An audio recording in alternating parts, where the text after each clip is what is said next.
성경 안 읽고 뭐하니? 오늘은 중간사 세 번째 시간입니다. 지난 시간에 우리가 이제 이 이야기인데 하나 버튼 더 눌러볼까요? 자, 요 셀류쿠스가 누구라 그랬죠? 셀류쿠스가 누굴까? 그렇죠. 톨레미의 수하에 있던 대장군이었죠. 가서 리시마커스하고 안티고노스를 다 제거를 하고 이거를 사실 톨레미나 리시마커스에게 돌려줬어야 되는데 아니 이 죽을 전쟁을 하고 내가 돌아가? 하면서 차지를 해버렸죠 자기가. 그래서 이 셀류쿠스를 안티오쿠스 셀류쿠스, 그래서 안디옥이라는 도시가 생겼다 그랬죠. 그리고 이 알렉산더의 아버지 필리포스로 인해서 빌립보, 그리고 알렉산더의 배다른 그 동생과 결혼한 게 카산더였는데 카산더가 이 살로니가를 위해서 데살로니가라고 하는 도시를 만들었다는 얘기했었죠.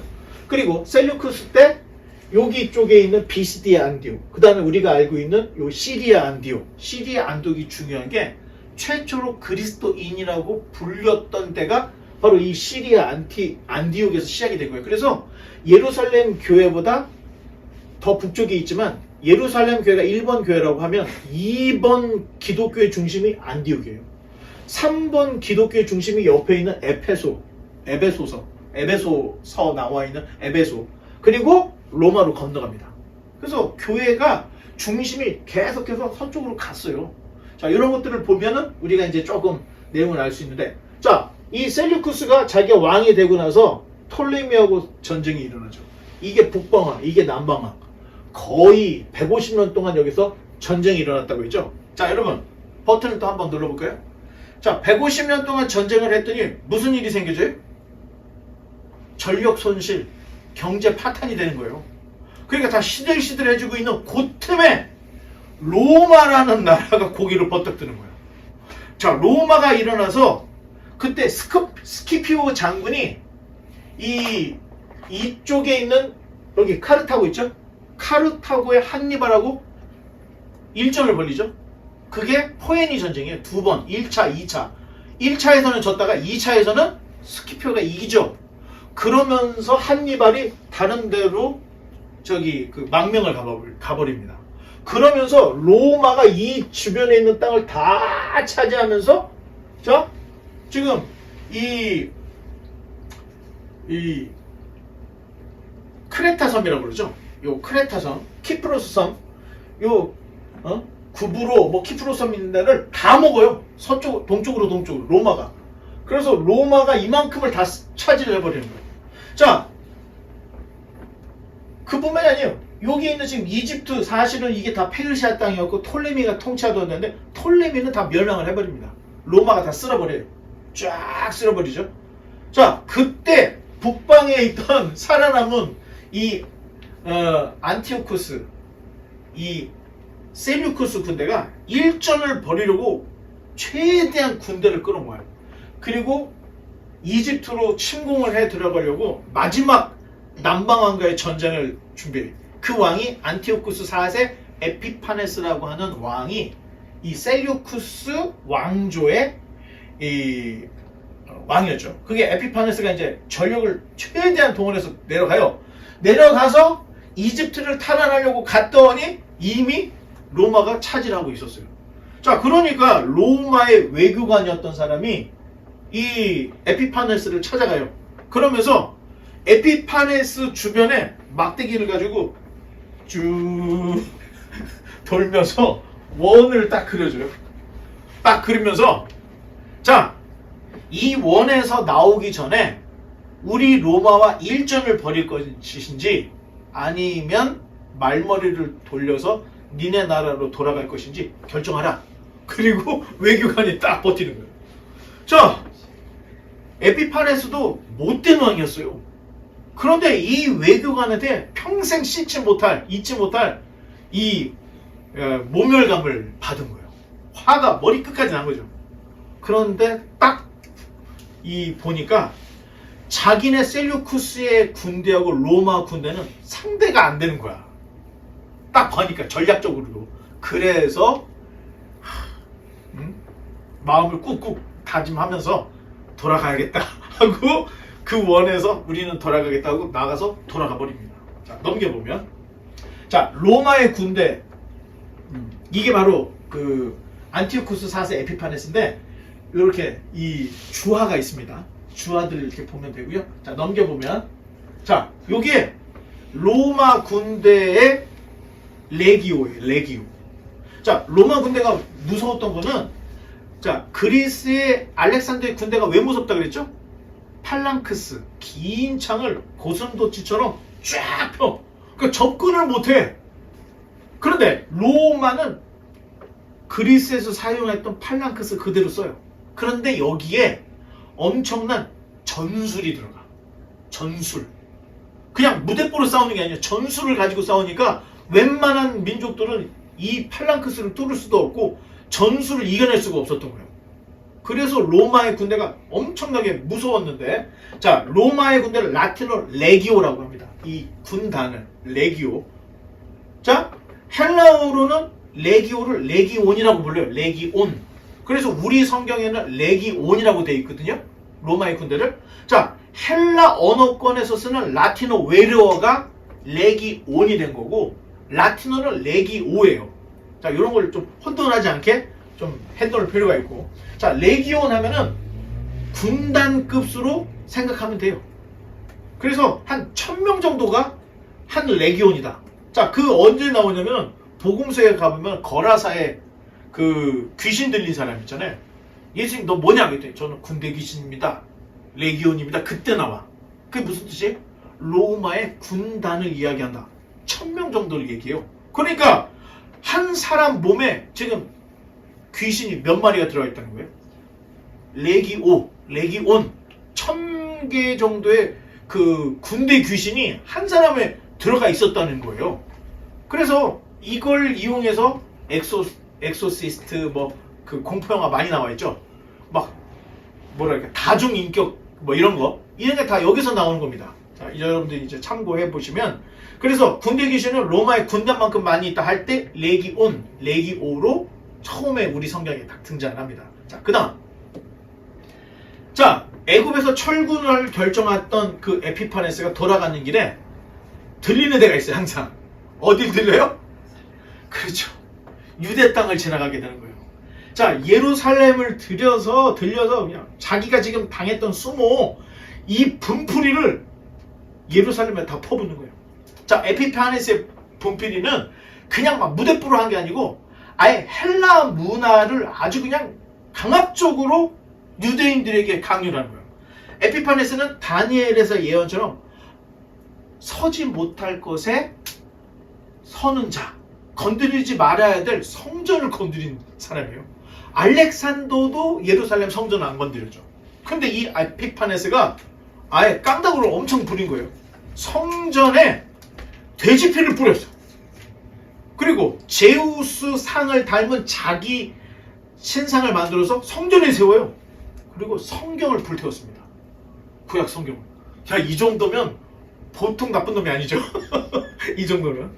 아니 에피파네스의 속사정은 자, 이게 사람이 너무 못된 건가? 이렇게 생각할 수 있는데 속사정이 있었다는 거예요. 애국 원정까지 와서 전쟁 한번 못했죠? 그리고 그 병사들을 그대로 회군에서 데리고 올 때는 여러분 왕도 빚더미 않는 거예요. 대출 받아갖고 군인 모아서 하는 건데 돈 주기로 하고 데리고 왔는데 전쟁도 못했고 성과도 없어. 그럼 어떻게 돼요? 다 빚이지. 그래서 전쟁이라는 것은 요즘의 전쟁만 그런 게 아니에요. 고대에도 전쟁은 돈이었던 거예요. 돈이 많은 쪽이 항상 이겨왔어요. 여태까지 전략적으로. 자, 그런데 지금 완전히 이 전쟁에서 거덜나기 직전에 에피파네스가 딱 들은 얘기가 뭐냐면 예루살렘 성전에 금이 많다는 소문을 들은 거예요. 그래서 이 에피파네스가 어떻게든 성전에 있는 금을 털어보려고 돈 내라 할 수는 없으니까 막 헬라 문화를 강요하는 것처럼 막 이렇게 하면서 결국에는 그 금을 다 뺏어가려고 그런 작전을 폈던 거예요. 자, 고대 시대 가장 유명한 두 상인 그룹이 있어요. 첫째는 유대인 상인 그룹, 둘째는 그리스 상인 그룹. 이 두 그룹이 엄청난 무역을 하는 집단이에요. 그래서 로마 시대에도 신도시를 개발을 하면은 제일 먼저 유대인하고 그리스인들을 이주를 시켜요. 그러면 이 사람들이 거기서 무역을 하면서 막 경제를 돌려. 그래야 경제 도시가 돼야 사람들이 몰려들 거 아니에요. 그 로마도 인정했던 그 상인이 유대인 상인, 그리스 상인인데, 자, 유대인 상인들은 독특해. 1년에 한 2번에서 3번씩 예루살렘으로 성전세하고 11조를 모아서 보내드리는 거야. 자, 그러니까 예루살렘 성전에 금이 많이 있겠습니까? 없겠습니까? 많죠. 흩어져 있는 수많은 이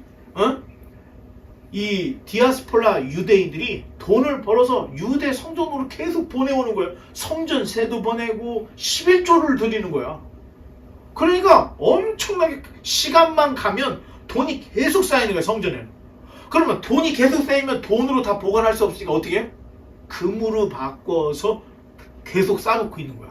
자, 에피파네스가 돈 냄새를 딱 맡았던 거예요. 그래서 예루살렘을 떠나지 않고 예루살렘을 괴롭히기 시작했던 거예요. 헬라 문화를 강요하면서. 자, 넘겨보면, 자, 이 안티오쿠스 4세 에피파네스가 엄청나게 침투를 했는데 그냥 막 한 게 아니고 굉장히 조직적이에요. 자, 문화와 종교를 흔들어서 헬라 문화를 유다 땅에 뿌리 깊이까지 내리도록 하는 건데, 자, 일본 사람들이 우리나라 사람들 이름을 다 바꾸겠죠. 창씨의 명예죠. 똑같은 일이 했어요. 헬라식으로 유대식 이름을 다 바꾸겠어요. 그리고 헬라어를 쓰게 강요를 했던 거예요. 야, 이거 굉장히 조직적이죠.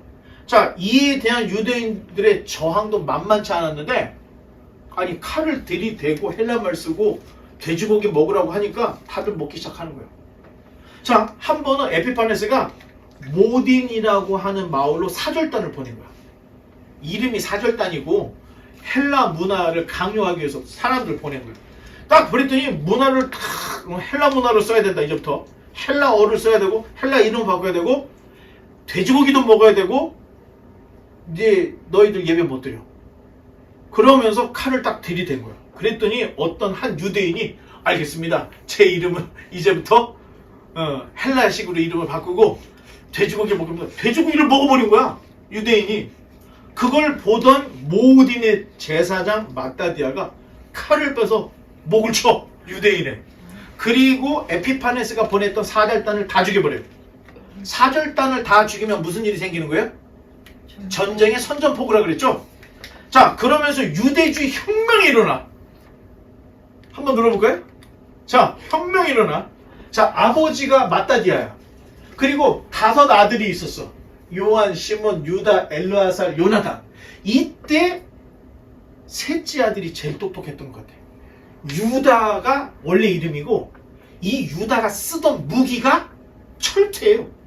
이 철퇴를 아람어로 마카비라고 했습니다. 그래서 유다 마카비우스라고 했는데 철퇴를 쓰는 유다 이런 이름이에요. 이 유다가 잘했던 게 뭐냐면 엄청나게 이 게릴라전을 잘했던 거야. 그래서 헬라 군인들이 몰려올 때 몇 명 탁탁 나눠가지고 넌 여기서 공격해, 넌 여기서 그래서 공격해가지고 철퇴로 땅 깨부시는 거예요. 그러니까 헬라 사람들이 뒤통수를 엄청나게 세게 맞은 거죠. 그러면서 게릴라전이 먹혀 들어가요. 그러면서 점점 에피파네스가 물러나게 되고 결국에는 독립을 하게 되는 일이 생기는데, 자, 이 사람들은 어느 지파 사람들일까요? 마따디아는 레위 지파 사람들이었습니다. 그런데 유다에서는 전통적으로 왕은 누가 하는 거예요? 어떤 지파가 하는 거예요? 그렇죠. 다윗의 유다 지파가 대대로 왕이었죠. 그런데 이 사람은 제사장이야. 그런데 독립전쟁을 하다 보니까 명령을 해야 되잖아. 그리고 예배를 드려야 되니까 딱 모여서 예배를 드려야 하다 보니까 재정일치가 돼버린 거야. 마따디아, 유다가 죽었더니 요나단이 죽었더니 시몬, 이 아들들이 2가지 역할을 했던 거예요. 제사장 겸 왕직을 겸했던 일이 이때 벌어진 거예요. 자, 마따디아 5 아들 중 마카비아가 제일 잘했고, 자, 그러다가 결국에는 다 죽게 되는데, 혹시 우리 부활절에 부르는 찬송 중에 주님께 영광, 그 노래가 사실은 유다 마카비우스라고 하는 노래예요. 유다의 독립을 일으킨 승전보를 이 노래로 불렀던 거예요. 그런데 이게 부활절에 예수님께 더 잘 맞아서 이 노래를 부활절 노래로 차용해서 우리가 쓰고 있는 겁니다. 그래서 더 유명해졌죠, 노래가. 자, 이제 노래 역사를 배우면 노래 역사들도 아는 거야. 찬송가 역사들도. 자, 결국에는 탈환을 해요. 그리고 시몬의 아들 요한 힐카누스가 이제 왕을 또 하게 되는데, 자, 이 시점에서 사실은 이 가족만으로는 안 돼. 이 가족을 후원하는 단체와 조직이 있어야 돼. 넘겨보면, 자, 성경에 하시딤이라는 존재가 성경에는 없어. 그런데 요 400년의 침묵의 기간에 등장하는 이들이 있는데, 이때 바리새인의 시족격이었던 하시딤이 등장해요. 자, 하시딤이라고 하는 말은 헤세드에서 나왔다, 이렇게 얘기를 해요. 헤세드 들어봤죠? 하나님의 은혜라는 뜻인데, 그 뜻이 은혜, 충절, 신의, 의정, 모범, 관용, 경건, 친절, 자, 이렇게 다 번역이 되는 말이에요. 자, 그런데 이 헤세드에서 이 하시딤이 나왔는데, 하시딤들이 하는 일이 뭐냐면은 우리나라에서도 독립운동가들이 있었죠. 자기 이름을 지키고 한국어를 지키는 독립관. 하시딤들이 그런 일을 했던 사람들인 거예요. 히브리어를 고수하고 여호와 섬기는 것을 제일로 아는 사람, 그 일들을 했던 게 하시딤들이에요. 자, 이 하시딤 중에 율법주의적 방향으로 나간 사람들이 바리새인이 되었고, 신비적이고 금욕적인 방향으로 간 사람들이 에세네파. 우리 그 사해 동굴에서 발견됐다고 사본 그 동굴이 쿰란이라고 했잖아요. 쿰란 공동체. 그 쿰란 공동체가 에세네파하고 굉장히 깊은 연관이 있어. 그래서 금욕적이고 세속을 떠나서 자기들끼리 모여서 사는 이 에세네파가 쿰란 공동체일 것으로 생각하는데, 하시딤이 두 갈래로 바리새파, 에세네파, 쿰란 이렇게 이제 갈라진 것으로 생각합니다. 야, 이 유다 마카비우스, 이 마따디아가 얼마나 열심히 독립운동했는지 6년 4개월, 딱 7년여 만에 안티오쿠스 4세 에피파네스를 다 몰아내요. 7년에. 그리고 다시 성전을 수축하고 이날을 기념하니 한옥합니다. 수전절. 성전을 물로 싹 씻어. 깨끗하게. 그래서 왜? 돼지피로 얼룩져 있기 때문에. 그걸 씻어냈다고 해서 수전절. 요한복음 10장 22절에 수전절이 딱 나옵니다. 자, 또 넘겨보면, 자, 요 시몬의 아들 요한 힐카누스 동전입니다. 이게 생각을 해보면 돼요. 자, 그러면 요한 힐카누스의 아들 이 요한 힐카누스가 정권을 잡았는데, 사실은 그 유다적인 적통은 다윗 왕조라고 그랬죠. 그러니까 다윗 왕조의 누군가가 그 왕이 되어야 되는데 힐카누스가 왕이 돼버린 거예요. 그러니까 우리가 이야기하는 거는, 자, 힐카누스의 아버지가 시몬의 아버지가 마따디아, 올라가다 보니까 누가 나오냐? 하스모니안이라는 사람이 나오는 거야. 그래서 이 왕조를, 유다의 왕조를 하스모니안 왕조라고 불러주는 거예요. 하스모니안 왕조의 마따디아가 그 독립운동을 시작했고, 유다, 요나단, 시몬에 이어서 하다가 그 아들 요한 힐카누스가 이어받아요. 그래서 이 왕조를 그냥 하스모니안 왕조라고 따로 떼서 얘기를 합니다. 유다의 왕조가 아니에요. 이거는 레위지파 계열의 왕조였다. 자, 이렇게 생각을 하면 됩니다. 자, 요한 힐카누스는 힘을 굉장히 많이 길렀어요. 그래서 계속해서 유대 혁명을 이어나갔어요. 이때 에돔을 쳐. 그로 인해서 에돔 사람들을 에돔을 치고 강제 할례를 해. 야, 너희들의 에돔의 그 조상이 누구냐? 에서야. 에서는 누구냐? 야곱의 형이었지. 너 같아. 너 왜 그렇게 살아? 하면서 생식기 그 표피를 자르는 할례를 강제로 다 해버렸어요. 그러니까 가만히 있다가 에돔 사람들은 자기도 모르게 강제 유대화가 돼버린 거예요. 이때. 그래서 훗날에 예수님이 태어날 때 헤롯 가문이 왕을 가질 수 있었던 이유가 이때 유대화가 됐기 때문에 유대인의 왕으로 헤롯의 자녀들이 왕을 해도 된다. 이게 헤롯 땅입니다. 자, 한 번 더 버튼을 눌러볼까요? 자, 또 버튼을 눌러보면, 자, 그 다음에 뒤로 하나 가야 되겠네. 자, 요한 힐카누스 아들 중에 아리스토블루스, 안티고누스, 그 다음에 한번 버튼을 또 이쪽으로 알렉산더 얀네우스, 그 다음에 이름을 모르는 인간들 뭐 이렇게 몇 명이 더 있어요. 그런데 그 대권을 알렉산더 얀네우스가 이어받았습니다. 자, 그런데 요 사람 이름에 얀네우스에 뭐 어떤 이름이 붙어요? 네? 얀네우스 이름에 뭐가 붙어? 알렉산더가 누구의 이름이에요? 알렉산더 대왕의 이름을 썼어. 자, 이곳으로 봤을 때 뭔 일이에요? 하시딘들이 유대 문화를 지키고 히브리어를 지키려고 했지만 이미 왕족 중에서는 알렉산더라고 하는 이름을 딴 왕들이 나오기 시작하는 거예요. 그러니까 문화가 더 무서운 거예요. 우리가 볼 때는 칼이 무서운 것 같지만 결국에는 문화가 칼을 집어삼켜. 그럼 왕이 누가 하라고도 안 했는데 자기가 알렉산더 얀네우스라고 하는 이 헬라식 이름을 갖게 된 걸 볼 수가 있습니다. 자, 아예 이름이 알렉산더 이렇게 돼 있죠. 자, 요한이라는 이름이 헬라 이름으로 바꿔버리면은 하나님을 사랑하는 자예요. 신약의 데오빌로라고 나오죠. 누가복음하고 사도행전에 요한이라는 이름을 아예 헬라식 이름으로 완전히 바꿔버리면 데오빌로가 됩니다. 자, 이거는 나중에 우리가 사도행전을 배울 때 중요하기 때문에 미리 말을 해놓는 거고, 자, 알렉산더 이름이 헬라 이름으로 바꾸면 뭘까요? 요 알렉산더를 이 알렉산더 이름을 이 히브리 식으로 바꾸면 어떻게 될까요? 요나단이 됩니다. 뜻이. 그래서 알렉산더는 요나단, 그리고 요한이라는 이름은 데오빌로. 여러분, 이게 굉장히 사도행전하고 누가복음을 푸는 열쇠 중에 하나이기 때문에 여러분들이 알고 있어야 돼요. 자, 그런데 알렉산더 얀네우스는 부패 정권이었어요.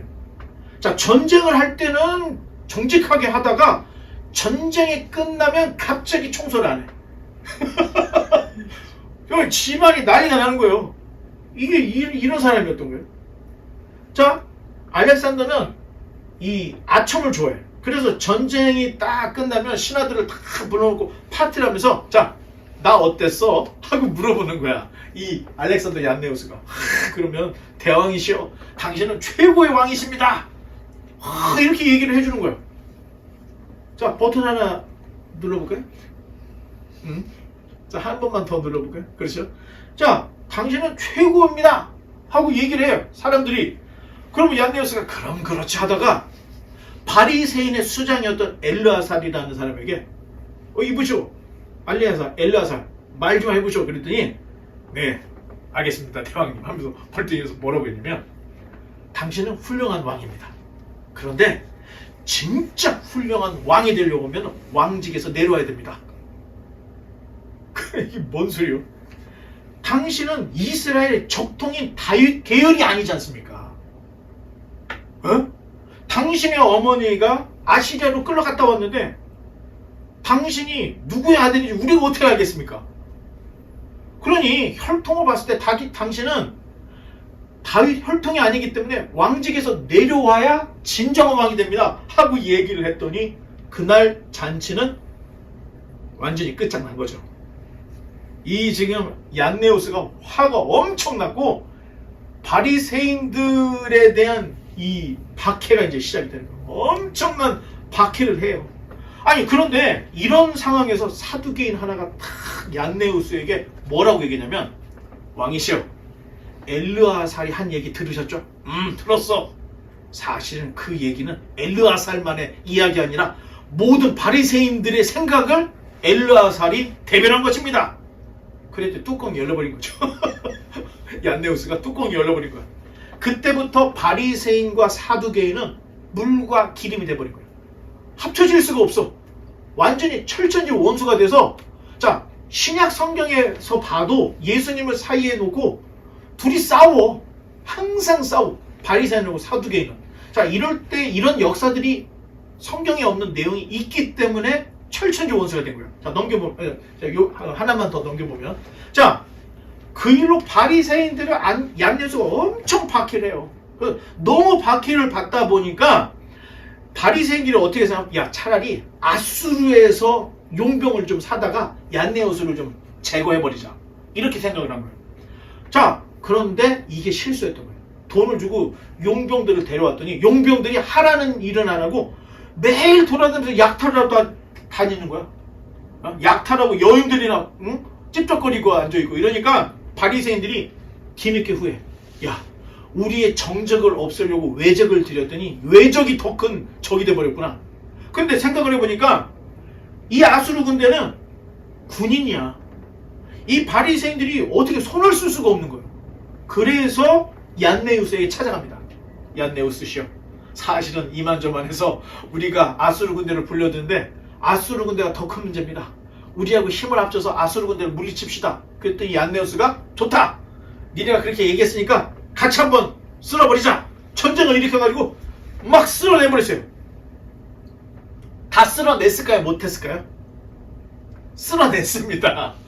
바리새인과 얀네우스가 연합을 해서 못된 짓 하는 아수르 사람들 다 쫓아냈어요. 자, 그 다음 그림. 그랬더니 바리새 사람들한테 얀네우스가, 자, 우리 축하 파티를 한번 해야 되니까 다 와라. 800명을 불러요. 다 불러놓고, 자, 이제 초청잔치에 앉혀놓고, 이제, 자, 음식을 딱 준비를, 대령을 할 때, 옆에 800개의 기둥이 있었던 거야.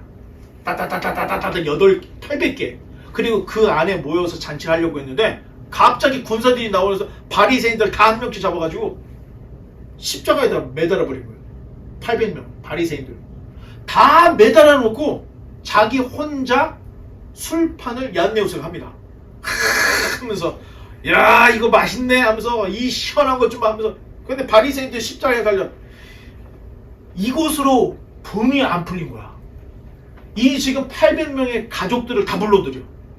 다 불러들여서, 여러분 좀 끔찍하지만, 이 지금 매달려 있는 바리새인들이 십자가에 달려 죽어가면서 자기 아내, 자녀들이 잡혀온 거야. 그런데 무슨 짓을 했냐? 다들 벤치로 혀를 빼가지고 잘라. 거기 있는 자녀들을, 애들, 자기 와이프들까지 그 십자가에 대한 바리새인들이 죽으면서 그 광경을 다 보면서 자기도 죽어가는 거야. 거기서 술잔을 기울인 게 얀네우스예요. 거의 사탄의, 예? 아주 사탄적이죠. 아주 못된 놈이죠. 이런 짓을 해.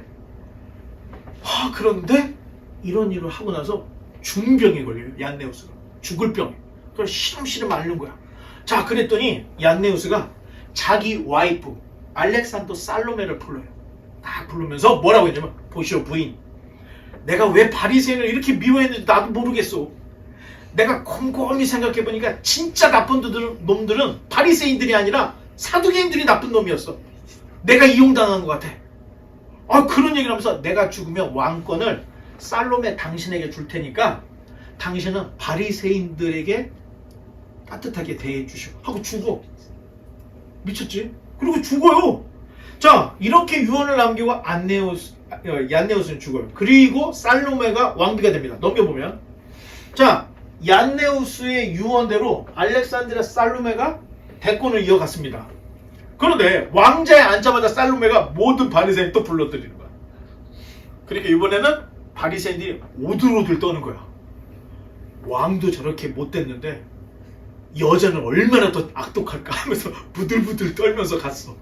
딱 갔더니 바리새인들에게 이 살로메가, 사실 나는 당신들이 우리 얀네우스 왕에게 고난받을 때 난 마음이 너무 아팠어. 나의 너희들 편이고 너희들을 마음을 시원해주고 하고 싶어. 그러면서, 자, 여기 죽은 얀네우스의 시신이 있으니까 니네들이 갖고 가서 니네들이 하고 싶은 대로 분풀이래. 그랬더니 바리새인들이 뭐라고 했냐면, 뭐 그럴 것까지는 없다고.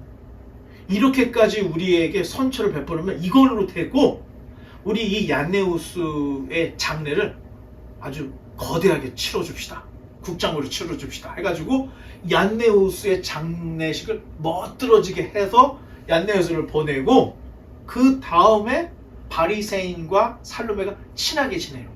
자, 여기까지 다 넘겨보면, 자, 그리고 나서 요 알렉산드리아 살로메에게 이 아들이 있었는데 요한 힐카노스 2세. 여기 요한 힐카노스 1세였죠?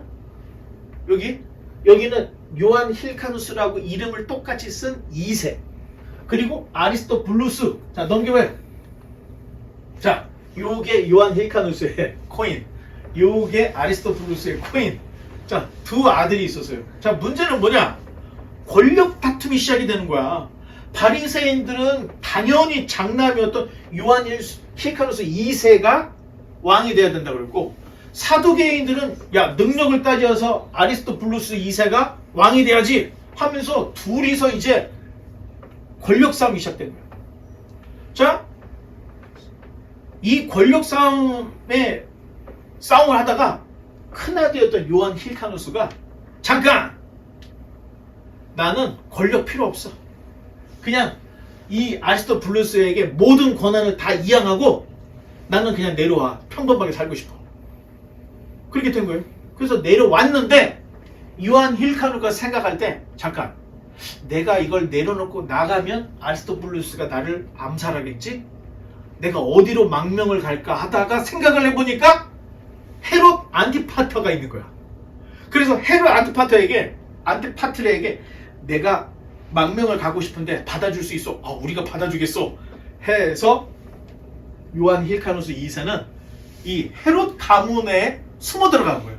그리고 왕은 아리스토블루스가 계속 해먹게 됩니다. 자, 넘겨보면, 자 넘겨. 자, 이때 헤롯 안티파트레가 멀찍이서 유다의 권력 싸움을 지켜보고 있는 거야. 지켜보다가 갑자기 요한 힐카누스가 망명하겠다고 하니까 그렇지, 와, 내가 받아줄게. 데리고 왔어. 그때 무슨 생각을 했냐? 헤롯 안티파트는 잘만 하면 이것을 계기로 유대의 권력에 발을 뒤져놓을 수 있겠구나, 이렇게 계산을 한 거예요. 그래서 요한 힐카누스 2세를 자기가 망명을 받아준 거예요. 자, 이때부터 헤롯 가문이 유다 땅의 정치적인 발판을 닦는 계기가 된 거야. 자, 이때 성전에는 뭐가 많다고 그랬어요? 아까 금이 많다고 했는데 에피파네스가 하나도 못 갖고 갔죠. 마카비우스는 다 쫓겨난 거야. 금이 계속 여전히 있어. 그리고 계속 쌓여. 이것을 로마의 폼페이우스가 돈 냄새를 맡아. 그래서 팔레스타인 지역으로 옵니다. 자, 그러니까 헤롯 안티파테르 그리고 로마의 실권이 지금 예루살렘으로 덮쳐오기 시작하는 거야. 헤롯 안티파테르는 로비 천재였어요. 그래서 폼페이우스가 권력을 잡았다면 거기다가 막 로비를 하고, 또 다른 사람이 권력을 잡았다면 거기다 막 주면서, 사실 이런 얘기가 있어요. 헤롯이 로마의 원로원을 돈으로 주물렀다는 얘기가 있어. 돈 싫어하는 사람이 어딨어. 그러니까 여기다 주고 저기다 주고 엄청나게. 그래서 줄리어스 시저가 실권을 잡았을 때도 시저한테 엄청난 로비를 했던 거예요. 그 결과 헤롯은 로마가 인정하는 능력자였던 거예요. 헤롯이. 그래서 결국 유대 땅에 실권을 잡게 된 거예요. 분봉왕이라고 하는. 자, 또 넘겨보면 헤롯은 이두메 출신이에요. 이두메라고 하는 말은 에돔 사람의 땅이라는 말을 이두메라고 해요. 그래서 이두메 출신이에요. 그런데 헤롯은 에돔족 속의 이두메 출신이야. 유대인이 아니었던 거예요, 원래는. 그런데 요한 힐카누스 1세가 유대 독립전쟁을 하면서 에돔에 가서 강제로 할례를 받게 있다고 그랬죠. 그러니까 자기는 가만히 있다가 갑자기 유대인이 돼버렸다는 거야. 그러면서 권력 다툼을 보다가 헤롯 안티파테레가 로비를 하다가 로마의 실권을 잡게 된 거야. 자, 헤롯 가문. 자, 사회사적인 하면 우리가 전에 얘기했죠. 이 에돔이라는 족은 페트라라고 하는 그 암석 지역에 살면서 도적질을 하는 거야. 그러니까 애만 낳고 훔쳐온 거 갖고 먹고 사는 거야. 그러니까 훔쳐온 물건에는 귀한 진기명기한 금은보화도 있고 그래가지고 계속 갖다가 계속 싸놓은 거야. 근데 그 돈을 헤롯 때 제대로 쓴 거야. 돈을 탁 끊어가지고 시저한테 탁, 폼페이우스한테 탁 원로원한테 탁 주면서 로마가 이 팔레스타인 지역을 쫙 장악을 할 때 나는 돈 뿌렸던 헤롯이 고개를 딱 들면서 실권을 받은 거예요. 그때 헤롯의 가계도입니다. 자, 안티파트르 2세 아들 파사야라고 헤롯 대왕이 있는데 이 헤롯 대왕이 예수님이 태어난 어디서 태어났죠? 베들레헴에 2살 이하의 아이들을 죽인 왕이 헤롯 대왕이에요. 여기가 그 아들 미리암 1세 지금 요게 다 이 헤롯 대왕의 와이프들인데 요 미리암 1세는 하스모니아 왕가의 딸이야. 그렇지, 되게 똑똑한 거야. 자, 그때 그 페르시아 다리우스가 고레스의 딸 아토스하고 결혼했다 그랬죠. 자기가 왕의 가문으로 모자라니까 왕족의 부인을 얻어서 자기의 그 왕권을 강화했다 그랬죠. 헤롯이 미리암 1세 하스모니아의 딸과 결혼을 해요. 그러니까 유대 땅에 있는 사람들 중에서 야, 헤롯은 에돔 사람이라 유대인 왕이 돼서 그런데 야, 하스모니아의 딸 미리암 1세하고 결혼을 했대. 그래? 하면서 다들 극적극적 하는 거야. 이게 왕권 강화하는 거예요. 그래서 보니까 미리암 1세, 미리암 2세하고 결혼하고 말다키아 결혼하고 클레오파트라. 이 클레오파트라는 애굽에 있는 클레오파트라하고 다른 동명이인입니다. 애굽에 이집트에 있는 클레오파트라하고 이 클레오파트라 이름만 똑같아요. 그때 당시에는 이름이 혼용이 돼서 그래서 알렉산더라는 이름도 그렇게 많이 썼던 거고 클레오파트라하고 유명한 그 여왕의 이름도 썼던 거예요. 그래서 4명이 있었는데 4명 밑에서 이제 아들을 낳기 시작했는데 말데키가 알렉산더 아리스토블루스를 낳죠. 미리암이 빌립 1세, 아켈라오. 자, 아켈라오, 이 빌립 1세는 마태복음 14장에 나오고 이 아켈라오는 마태복음 2장에 나와요. 그리고 헤롯 안티파테르가 마태복음 14장, 누가복음 여기서 다 나오는 예수님을 재판했던 그 사람이 바로 이 헤롯 안티파테르. 그 다음에 빌립 2세, 누가복음 3장 1절에 나오죠. 자, 왜? 여기서부터는 그 전까지는 성경에 안 기록이 돼 있던 거예요. 기록이 안 돼 있던 거예요. 그런데 예수님이 올 쯤이 되니까 여기 있던 왕들의 이름도 예수님의 탄생과 함께 기록이 되는 거예요. 그래서 이제 나중에 누가복음을 보면은 본디오 빌라도가 유다의 총독일 때, 그리고 아우구스투스가 대제일 때, 그리고 헤롯이 분봉왕으로 있을 때, 아켈라오가 어디에 있을 때 하면서 누가는 이걸 굉장히 상세하게 기록을 해줘요. 역사를. 누가복음을 보면 이제 다 나오는 사람들이고, 그때 헤롯 아그리파 1세가 사도행전 12장에 벌레 먹어서 죽은 분, 그 다음에 헤롯 아그리파 2세가 사도행전 25장에서 바울을 재판했던 분 해서 이렇게 이제 헤롯이 이스라엘 땅으로 딱 들어오게 되는 일들이 벌어진 거예요. 자, 넘겨보면, 자, 헤롯 가문은 그 조상 에돔족이 강도짓을 한 수많은 돈으로 로마 원로원을 주물렀어요. 그런데 딱 이때가 어느 때냐? 바로 다니엘이 바벨론에서 봤던 그 금신상의 종아리 발 부분에 해당하는데요. 자, 머리는 어디라 그랬죠? 신상에 바벨론. 자, 은으로 되어 있는 이 두 나라는 메데 바사. 그 다음에 여기 동으로 된 거는 알렉산더. 이 철은 로마. 그러면 이 발은 진흙하고 철이 섞여 있더라는 거예요. 아니, 철로 됐으면 철로 끝까지 가야지. 왜 여기에 진흙이 들어가? 진흙하고 철이 섞일 수가 있어요, 없어요? 굉장히 위태로운 상태였다는 거예요. 나중에 봤더니 발이 너무 부실해. 이거는 발이 부서지기 바로 직전이었던 거예요. 바로 그때 사람에 의해서 던져지지 않은 그냥 쭉 날라오는 돌이 신상의 다리를 쳐서 와르르 무너뜨렸다는 이야기를 다니엘이 하고 있는 거예요. 바로 예수님이 올 때를 다니엘이 이 제국의 시대를 이야기하면서 말을 해줬던 거예요. 자, 제가 지금 에스더 얘기하면서 왕 막 따지고 했던, 왜 따졌어요? 다니엘이 예언했던 것들을 이 절대연대가 척추가 따따따따따 맞아야 갈비뼈니 뭐니가 다 맞아 떨어지는 거지.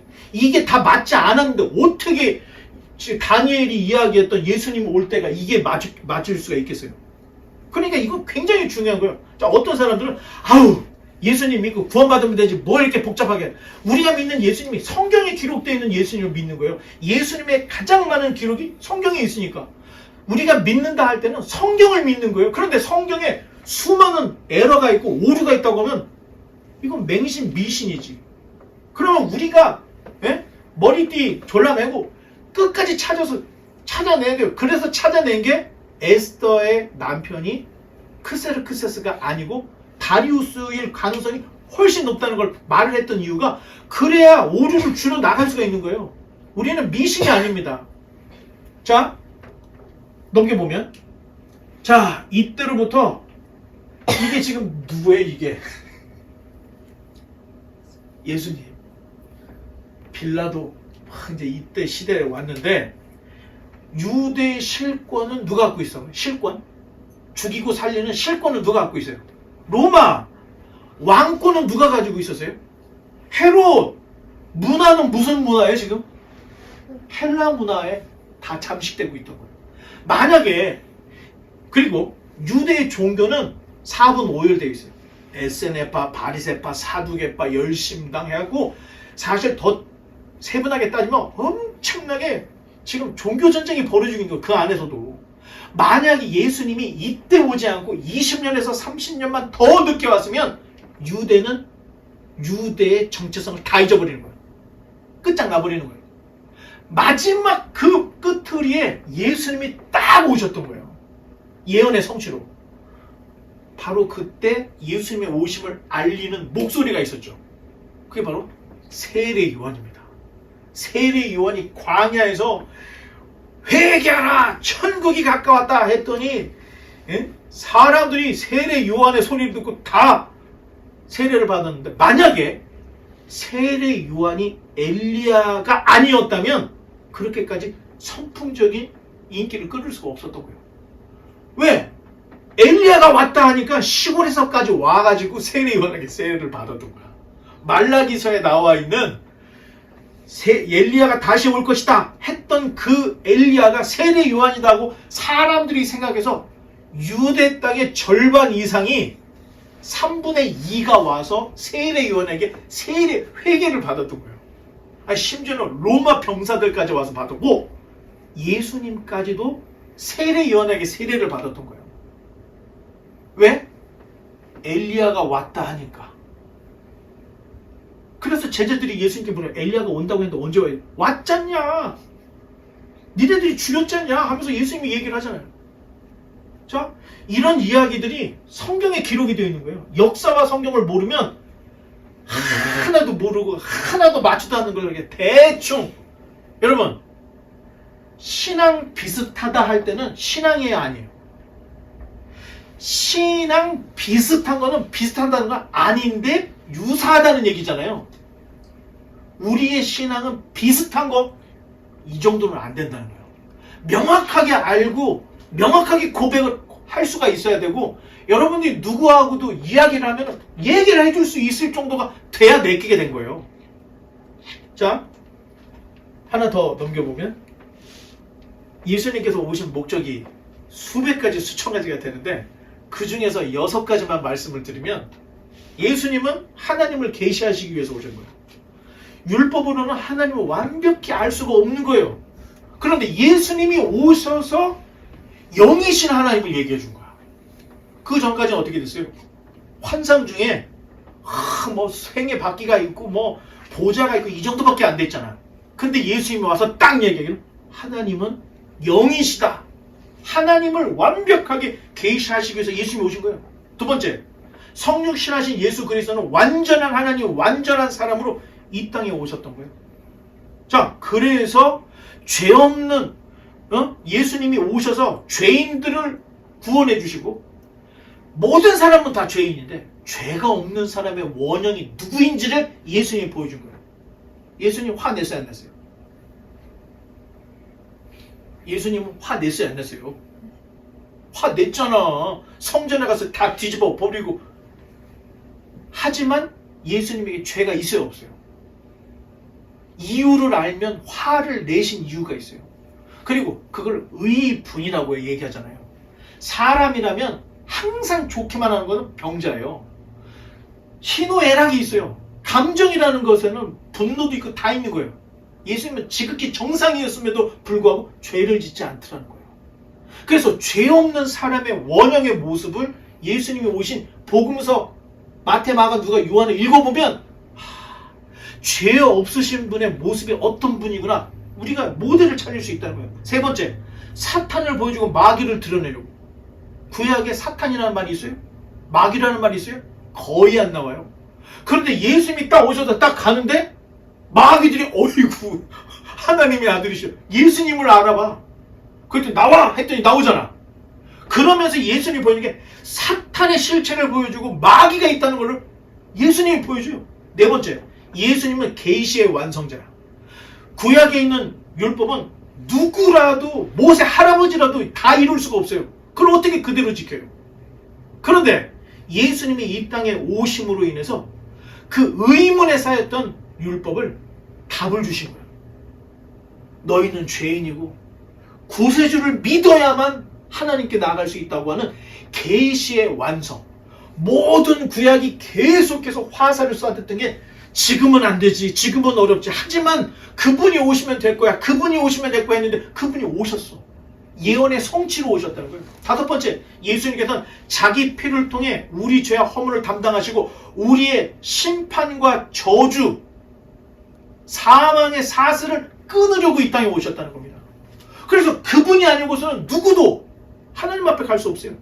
구원받을 수 없다는 얘기예요. 여섯 번째, 사탄의 최대 무기, 사망, 죽음.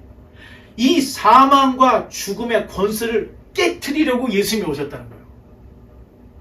아니 예수님 열심히 믿고 천국 갈 수 있을지도 모른다고 하면 그거 뭐로 믿어요? 예수님 믿으면 반드시 천국 간다. 죽지 않는다.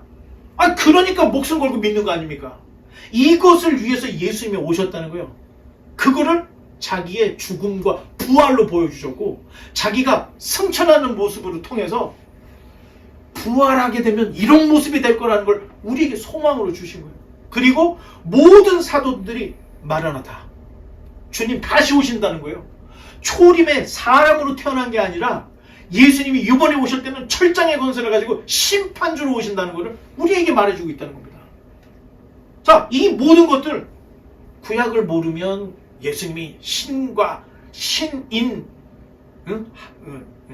one person two nature 머리로만 생각하죠. 역사를 알고 모든 것들을 다 엮어서 따다다닥 맞춰보면 이게 필연이라는 겁니다. 필연. 필연은 반드시 일어나는 일이라는 거예요. 우리는 종교가 아니에요. 찾다가 말면 좀 쉬었다가 하는 종교가 아닙니다. 하나님께서 우리에게 주신 영원한 구원의 필연을 주신 거예요. 여기 앉아있는 것은 우리가 왜 앉아있느냐? 창세전에 예정하셨기 때문에 자기 사람을 절대 버리지 않는 하나님의 그 손길 때문에 우리가 여기 앉아있는 겁니다. 예수 그리스도께서 구약에 예언된 분으로 예언대로 오셨고 예언대로 모든 일을 성취하시고 예언대로 승천하셔서 예언대로 다시 오실 것이다. 이게 성경의 메시지입니다. 그러니 성경을 모르면 되겠습니까? 성경을 끝까지 붙잡고 성경대로 믿고 성경대로 신앙하는 하나님의 사람들이 다 되어서 예수 그리스도를 통한 하나님의 구원 역사에 동참하고 참여하고 참여하는 저와 여러분 되시기를 주님의 이름으로 간절히 축원합니다. 기도하겠습니다.